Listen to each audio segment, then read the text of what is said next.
भाई बहनों नमस्कार। मैं नंदलाल भारती उपस्थित हूँ लेकर एक कहानी, और इस कहानी का शीर्षक है रिश्ते का आसमान। तो आइए सुनते हैं यह कहानी, रिश्ते का आसमान।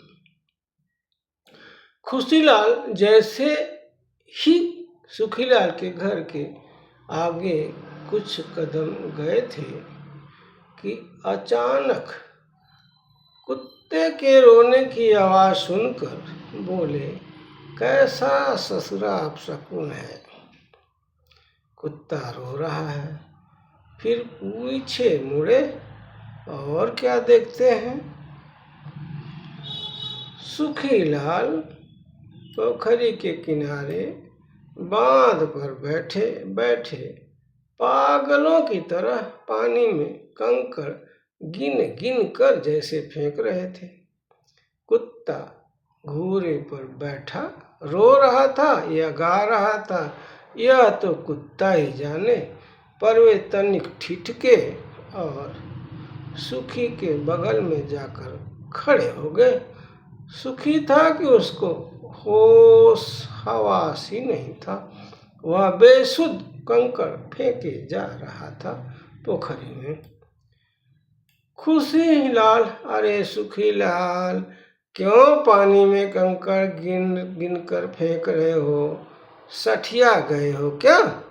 रिटायरमेंट के पहले ही यह हाल है तो बाद में तुम्हारा क्या हाल होगा भाई? भौजाई से झगड़ा हो गया कि आजकल घास नहीं डाल रही है? क्या बात है सुखी भैया? काहे पानी में गिन गिर कर कंकड़ फेंक रहे हो? पोखरी तो वैसे ही शहर के नाले जैसे बजा रही है। सरपंच साहब जश्न मना रहे हैं। तुम हो कि पोखरी को पाटने पर तुले हुए हो। क्यों, कोई काम धाम करना नहीं है का? जाकर काम करते, भौजाई से मन की मीठी मीठी बातें करते, मन बहलाते, पर तुम हो कि कंकड़ से पोखरी पाट रहे हो। खुशीलाल की अचानक कान में आवाज पड़ते ही सुखीलाल का हाथ रुक गया। वह बोले, अरे भैया, जब दिल ही टूट गया तो काम कर क्या करेंगे? 2 वक्त की रोटी चाहिए, वह अपनी मेहनत की कमाई, और परमात्मा की कृपा से मिल जाएगी।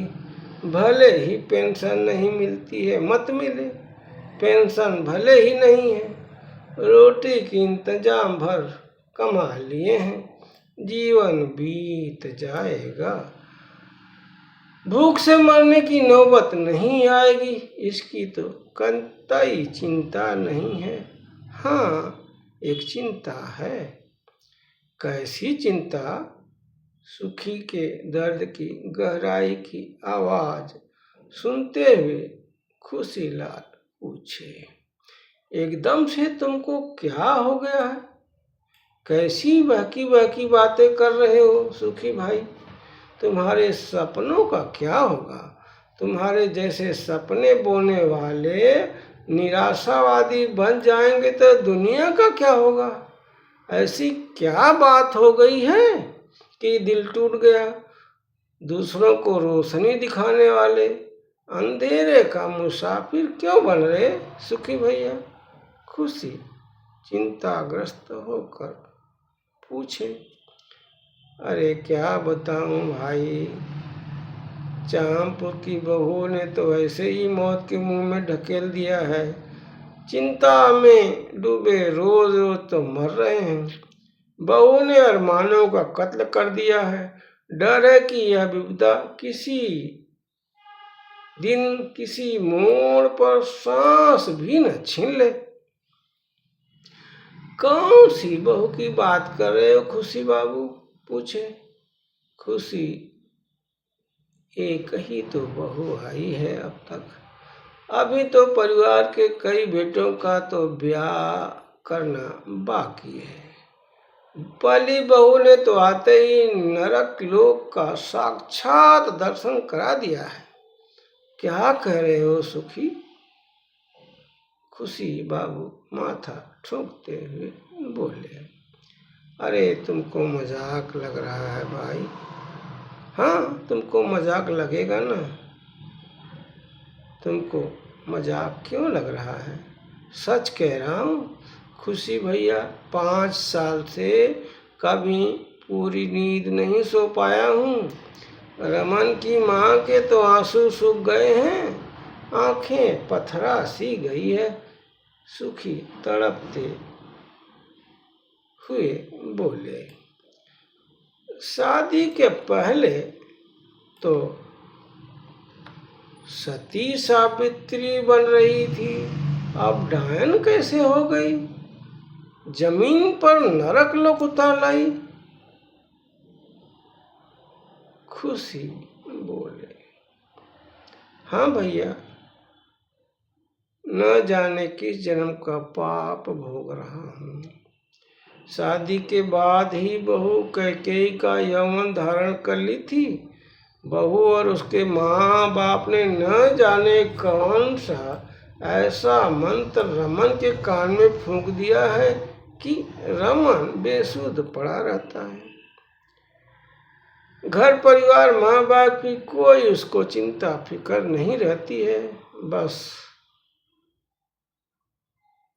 घरवाली ससुराल, तनिक परिवार की सुधी आती भी है तो बहू तरह तरह से टार्चर करती है, खुद टार्चर करती है, अपने माँ बाप से करवाती है। बेटा हाथ से निकलता जा रहा है। लगता है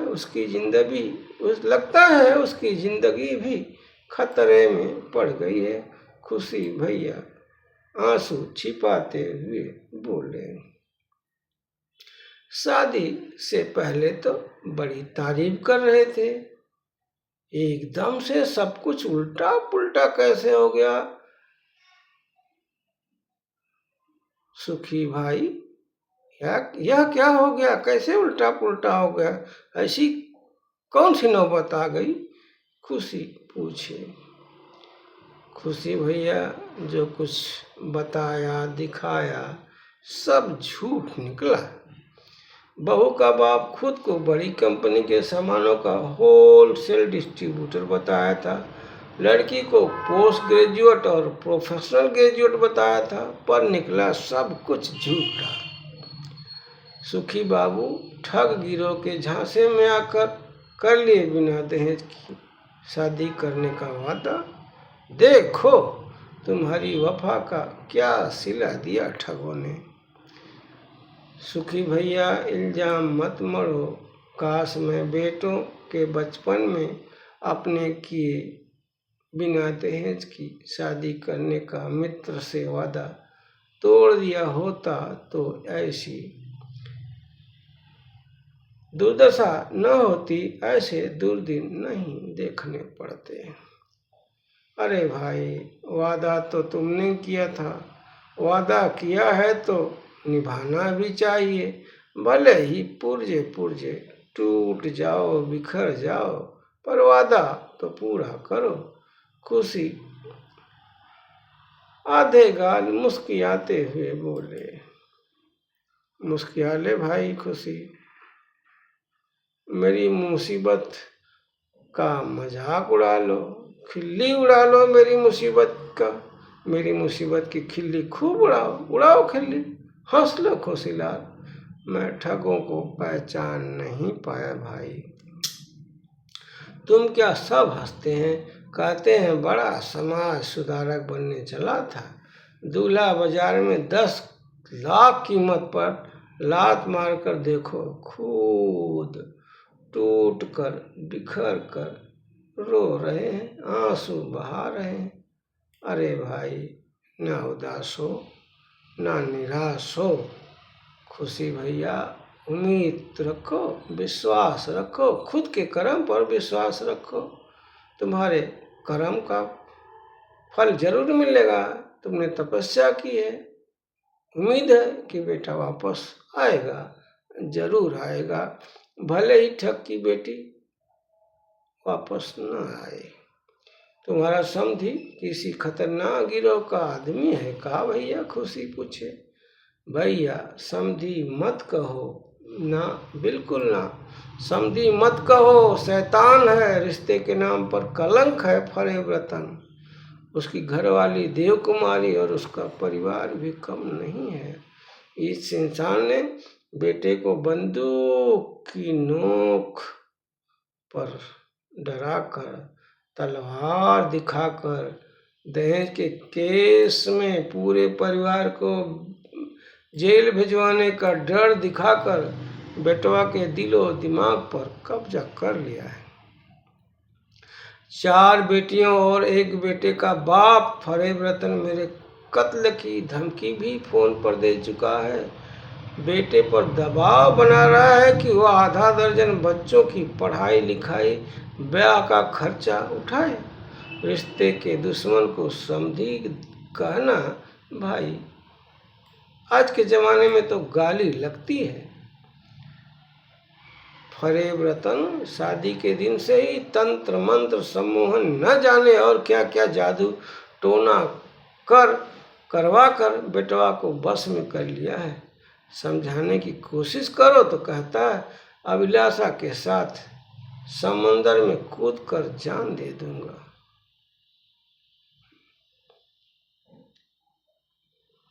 अभिलाषा और उसके माँ बाप ने हमें सौतेला, अभिलाषा और उसके माँ बाप ने तो हमें सौतेला माँ बाप साबित कराने का भी प्रयास किया। इसके लिए डायरी भी तैयार करवाई गई थी चामपुर शहर में। ठग फरेब रतन की विष कन्या के इश्क में रमन इतना डूब गया कि खुद को भूल गया है। यही तो ठग परिवार चाहता था।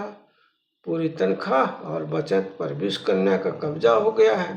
फरेब रतन ने अपनी बेटी को रमन की सेरोगेट वाइफ बनाकर रमन को जैसे कामधेनु बना लिया है। रमन की कमाई विष कन्या से लुटवा कर मकान खड़ा कर लिया। बेटा तंगहाली में रहता है, न खाने को न पहनने को कपड़े ठीक से उसके पास रहते हैं। 2 वक्त की रोटी को मोहताज विष कन्या अयासी वाली लाइफ स्टाइल एंजॉय कर रही है। भैया सैरोगेट डॉटर इन लॉ ने परिवार का ही नहीं अब बेटे का भी जीवन नरक बना दिया है। रमन को ठग की बेटी से जितना जल्दी छुटकारा मिल जाए, रमन को ठग की बेटी से जितना जल्दी छुटकारा मिल जाए ले लेना चाहिए। एक बात कहूँ सुखी भैया, नाराज नहीं होना। सुखी बोला अरे भाई बोलो, नाराज क्यों होऊंगा? नाराज होकर क्या करूंगा भी? कौन क्या कर सकता है? नाराज होकर क्या कर लूंगा? बोलो। देखो तुम्हारा रमन बहू की नाक में पहले नकेल डाल देता तो ये साइको बहू इतनी बेकाबू नहीं होती। बेटा साइको को सिर पर चढ़ाकर खुद के पैर में कुल्हाड़ी मार लिया है। रुपया से जब तक सेरोगेट वाइफ का मुंह भरता रहेगा तब तक मौन रहेगी। जैसे ही कमी किया बोरा जाएगी। साइको को अपनी गृहस्थी की चिंता नहीं लगती है। पति की कमाई छीनकर माँ बाप को अमीर बनाने पर तुली हुई है। खुशी बोला यही मुझे लगता है, ऐसा ही लगता है, शायद यही सच है। भैया ये सब तुमको कैसे मालूम? सुखी लाल पूछे। अरे भाई ठगे बाजों की नगरी चामपुर, भैया ठग बाजों के शहर चामपुर की बेटी जो बहू बनाकर लाए हैं तुम्हारी तरह ही रो रहे हैं।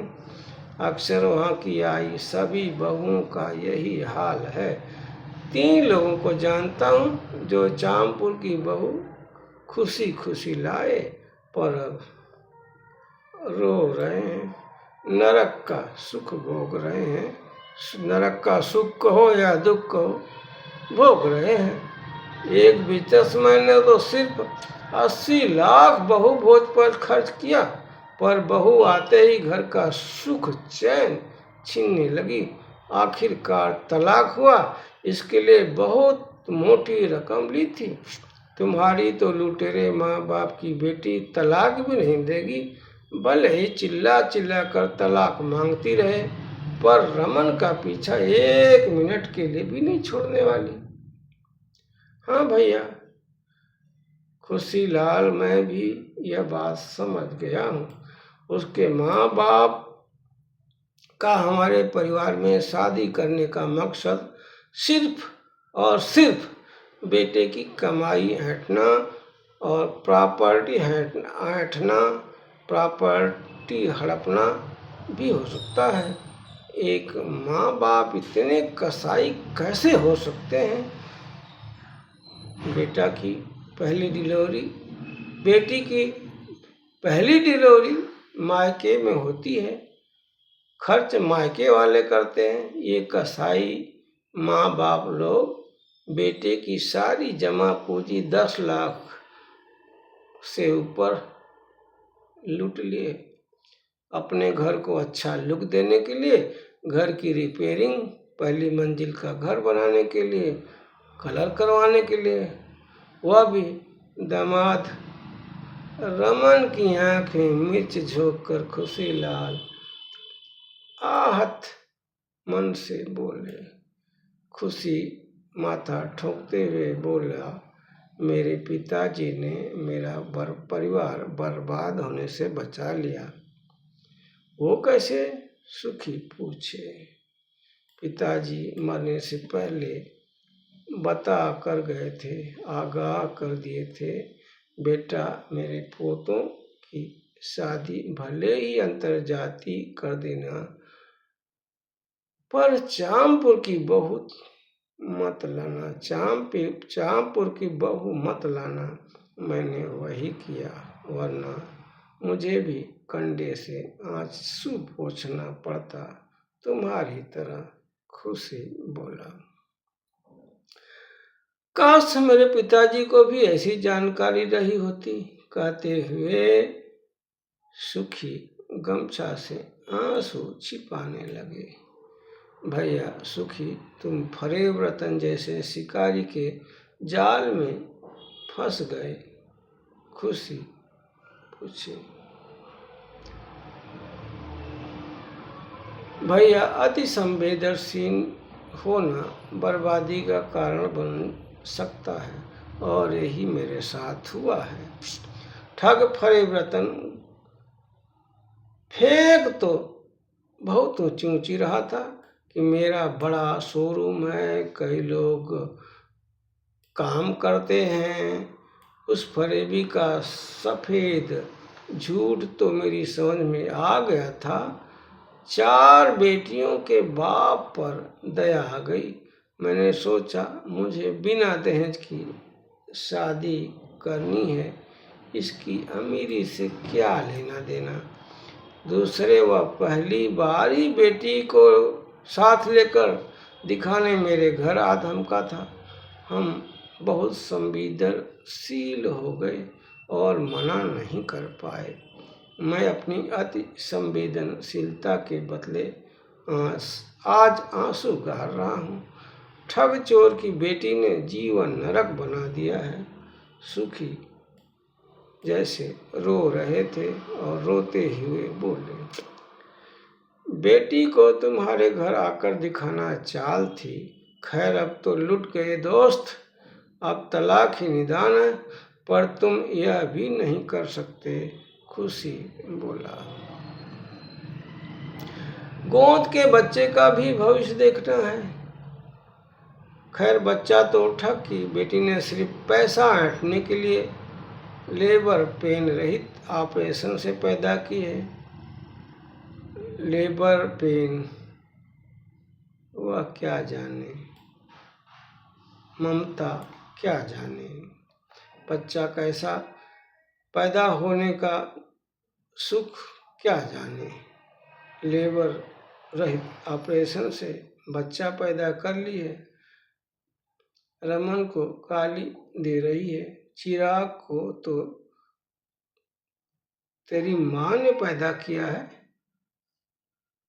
क्या कि तुम और तुम्हारी माँ बहुत महगर बन रहे हो। चिराग को मारती पीटती रहती है। कहती है मैं चिराग से बदला ले रही हूँ। अभिलाषा चिराग की माँ नहीं, डायन है। डायन नहीं कभी डायपर बदली, न कभी छाती से दूध बच्चे को पिलाई। बच्चे को रुलाने के लिए उसके गले में उंगली घुसा देती है। बच्चा तिलमिलाकर उल्टी करने लगता है। सोते वक्त बच्चे को चिकोटी काटती रहती है। तरह तरह के अत्याचार फूल जैसे बच्चे पर करती है। उसी बच्चे को महारा बनाकर रमन की कमाई पर नागिन की तरह फन काढ़े बैठी है। माँ बाप के लिए खुद महारा बन बैठी है। मेरा बेटा और परिवार त्राही त्राही कर रहा है। सुखी गला साफ करते हुए बोले, तुम्हारी अभिलाषा बहू है। बहू के रूप में डायन लोटा भर पानी पेट में उतारते हुए खुशी बोले, डायन मान लो जो पत्नी पति से बच्चे का डायपर बदलवाए, छाती से दूध न पिलाए, पलंग पर पड़ी रहे, पति से घर का काम करवाए, अंग्रेजों के ज़माने के जेलर की तरह पति का टार्चर करे, अपने माँ बाप से करवाए, नवजात बच्चे का टार्चर करे, सास ससुर ननद देवर और परिवार की इज्जत को सड़क पर लाकर नंगा कर बेइज्जत करने की धमकी दे, पति को लूटकर बाप की तिजोरी भरे। ऐसी बहू को डायन नहीं तो क्या कहेंगे। बहू के सताए सुखी नजरें झुकाए हुए बोले, ये तो बहू बड़ी जालिम निकली, तुम्हारे सपनों को जलाकर राख कर दी। बहू के माँ बाप नटवर लाल लगते हैं। खुशी बोला, हाँ भैया ठीक कह रहे हो। बच्चों में संस्कार तो माँ बाप से ही आते हैं। शादी जब से हुई है तब से घर नहीं आई। मेरे पिताजी मर गए, मेरी पत्नी सर्पदंश का शिकार हुई, महीनों बीमार रही, मर कर जी। मैं खुद अस्पताल में कई बार भर्ती रहा, मौत से संघर्षरत रहा, पर न तो बहू और न उसके माँ बाप कभी हाल चाल पूछे। ठग परिवार रिश्ते का नासूर बन गया है। सुखी बोले। खुशीलाल बोले, इससे मुक्ति तो बस एक ही है, वह है तलाक। यही तो सब चाह रहे हैं, पर ठग की बेटी खून चूस रही है। जब से आई है तब से परिवार के खिलाफ सबूत इकट्ठा कर रही है। चिराग का बाल उतरवाने के लिए रमन गांव ले गया था। बाल उतरवाने के बाद तो बड़ा बवाल मचा दी। चौराहे पर खड़ी होकर चिल्ला रही थी, देखो गांव वाले परिवार वाले मिलकर मार रहे हैं, थाने जा रहे हूँ। कहते हुए एक कमरे में घुसी और अंदर से दरवाजा बंद कर ली। लोगों को लगा आत्महत्या करना ले। घंटे की मशक्कत के बाद दरवाजा खुला। इसके बाद बेटा और भाई उसके बाप के घर चामपुर छोड़ आए।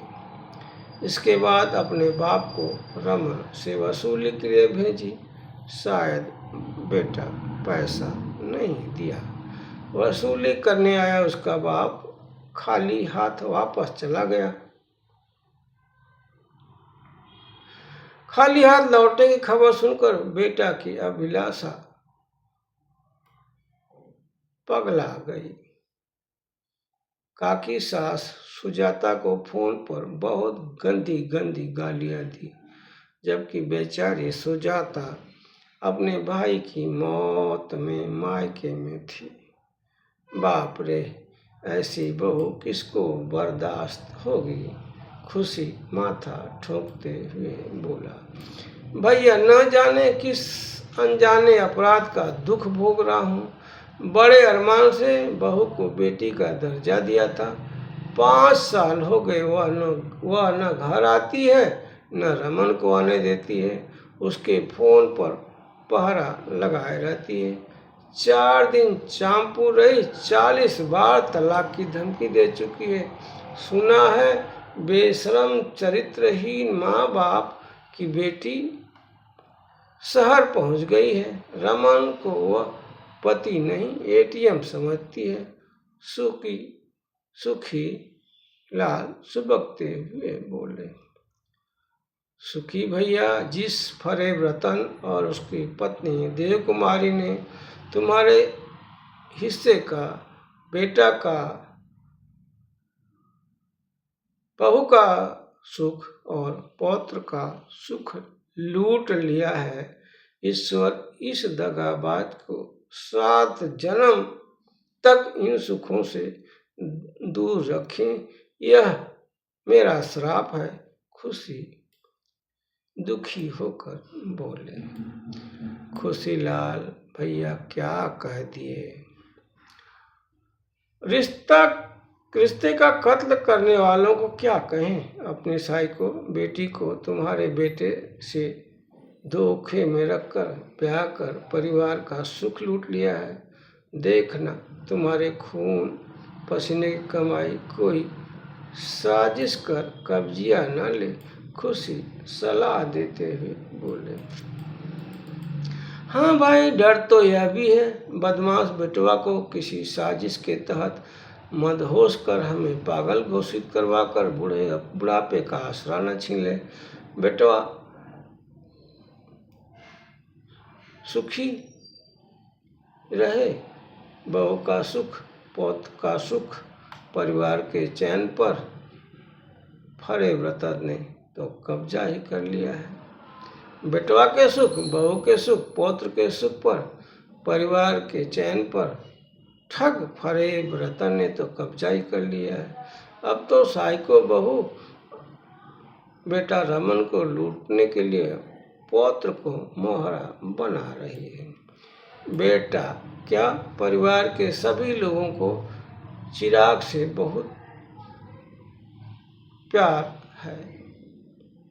हम बदनसीब को बचवा को जन्म से लेकर आज गोद में खिलाने, अंगुली पकड़कर चलने को तरस रहे हैं। साई को बहू और उसके दगाबाज माँ देवकुमारी, बाप फरेब रतन को रिश्ते में नहीं, बेटवा को लूटने में और की संपत्ति से दिलचस्पी है। बाप रे, क्या माँ बाप हैं। अपनी ही ब्याहता पत्नी अपनी ही, वाह रे क्या माँ बाप है।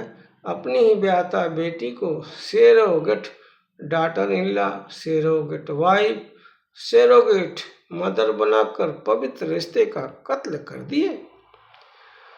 वक्त लगेगा, परिस्थितियां बदलेंगी। छाती पर पत्थर रखकर इंतजार करो खुशी बाबू। जब बहू को होश आएगा, अपनी गलती का एहसास हो जाएगा, यही डायन अभिलाषा अपने परिवार के लिए देवी बन जाएगी। फरेब रतन और देव कुमारी के लिए राक्षस। खुशी सिर खुजलाते हुए बोले, मैं तो ऐसा भी नहीं चाहूँगा। मैं तो बस इतना चाहता हूँ कि अभिलाषा बहू होने का फर्ज ईमानदारी से निभाए। वह गृहस्थ जीवन की मर्यादा में रहते हुए परिवार की तरक्की के सपने में रंग भरने में जीवन बिताए। बस इतनी से मेरी ख्वाहिश है।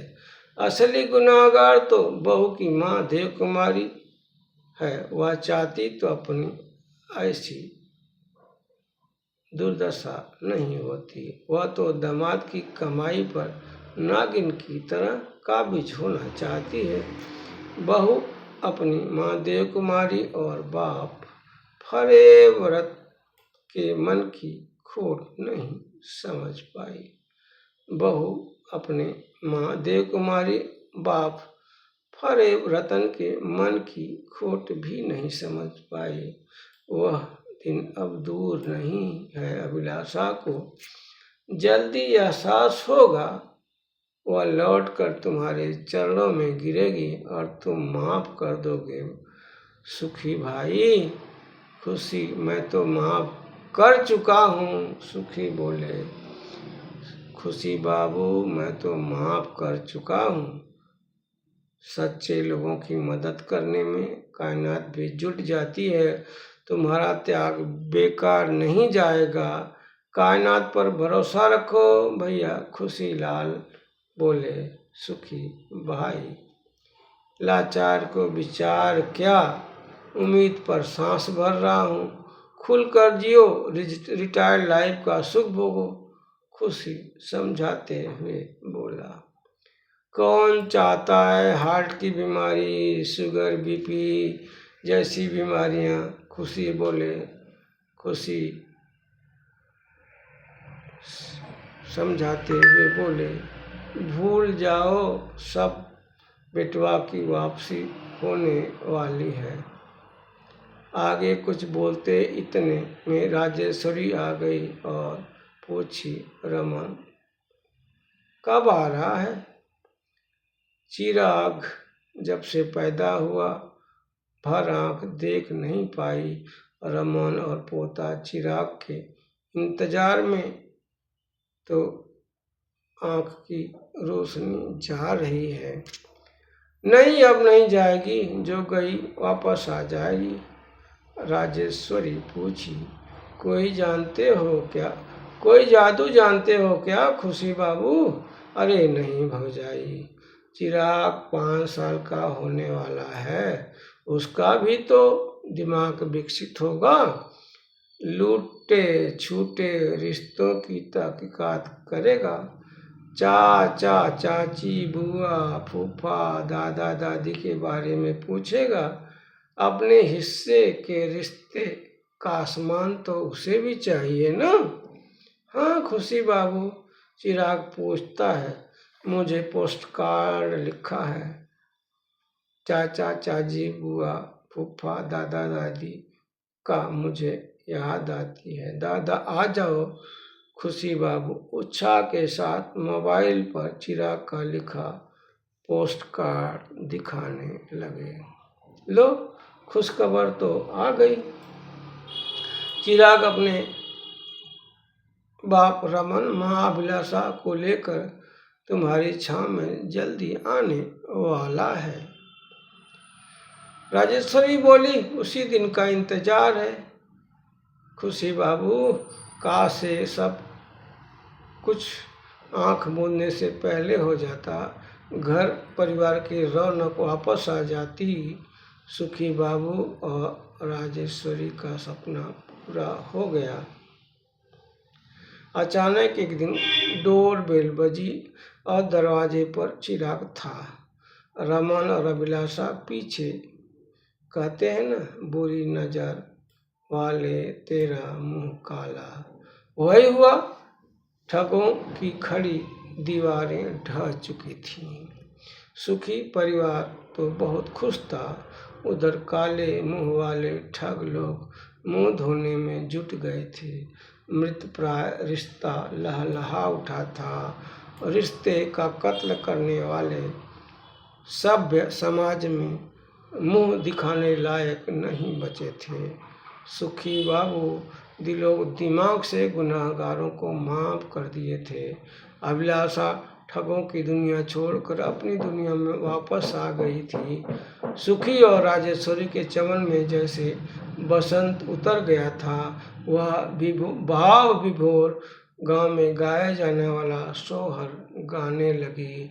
अंगना ललना आयो, अंगना ललना आयो, बाजे बधैया, कुलवा भयो मगन, कुलवा भयो मगन, दादी लुटावे रुपैया, गाँव पुर देखन आयो रे। गांवपुर देखन आयो रे, सब बाँट लो बलैया, सब बाँट लो बलैया, सब बाँट लो बलैया। घर परिवार के लगवा फुलवा बरसावें, घर परिवार के लगवा फुलवा बरसावें। आओ मिलकर करें सब ताता थैया, आओ मिलकर करें ताता थैया। अंगना ललनवा आयो, अंगना ललनवा आयो, बाजे बधैया, बाजे बधैया। भाई बहनों, यह कहानी आपको कैसी लगी अवश्य अपने विचार से अवगत कराएं। आपके विचार ही मेरे लिए प्रोत्साहन का काम करेंगे। मेरे चैनल को आप शेयर करें, फॉलो करें, लाइक करें। फिर किसी नई कहानी, कविता, लघु कथा के साथ हाजिर होता हूँ। तब तक के लिए धन्यवाद।